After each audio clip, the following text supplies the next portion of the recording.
કચ્છમાં 129 જેટલી ગ્રામ પંચાયત માટે ચૂંટણી સરપંચ અને સભ્ય માટે 1656 ઉમેદવારો છે। 2.38 લાખ મતદારો મતદાન કરશે। માધાપર પંચાયતમાં ત્રિપાંખીયો જંગ જોવા મળી રહ્યો છે, ત્યારે કચ્છ જિલ્લામાં ગ્રામ પંચાયતની ચૂંટણીને લઈ મતદાન શરૂ થયું અને જિલ્લાની 129 ગ્રામ પંચાયત માટે ચૂંટણી થઈ રહી છે।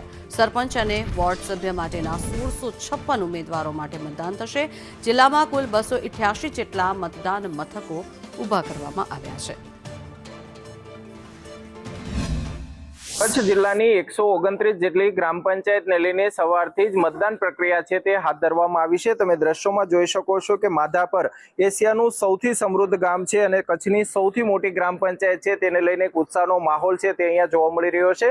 વહીવટી તંત્ર દ્વારા 288 જેટલા બૂથો છે તે ઊભા કરવામાં આવ્યા છે અને જોઈ શકો છો તે પ્રમાણે મોટી સંખ્યાની અંદર લોકો છે તે પોતાના મતાધિકારનો ઉપયોગ કરવા માટે પહોંચ્યા છે।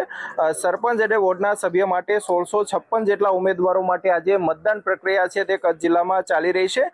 2,38,042 મતદારો છે તે પોતાના મતાધિકારનો ઉપયોગ કરશે। ચૂંટણી માટે 1450 જેટલો પોલિંગ સ્ટાફ છે તેને તૈનાત કરવામાં આવ્યો છે। સરપંચ માટે પિંક કલરનું બેલેટ પેપર, જ્યારે સભ્ય માટે વ્હાઇટ કલરના બેલેટ પેપરથી મતદાન છે તે ચાલી રહ્યું છે। તમે જોઈ શકો છો તે પ્રમાણે કચ્છની અનેક ગ્રામ પંચાયતો છે જે આ પ્રકારે ત્રિપાંખીયો જંગ છે તે જોવા મળી રહ્યો છે, ત્યારે માધાપર ગ્રામ પંચાયતમાં પણ 3 પેનલ છે તેના વચ્ચે ખરાખરીનો જંગ હતો અને અહીં જોઈ શકો છો તે પ્રમાણે સવારથી શાંતિપૂર્ણ માહોલની અંદર અત્યારે મતદાન ચાલી રહ્યું છે। કચ્છની તમામ ગ્રામ પંચાયતો છે તે આ પ્રકારે પોલીસ બંદોબસ્ત સાથે અત્યારે મતદાન પ્રક્રિયા છે તે હાથ ધરવામાં આવી છે। અલ્પેશ ગોસ્વામી, સંદેશ ન્યૂઝ, ભુજ।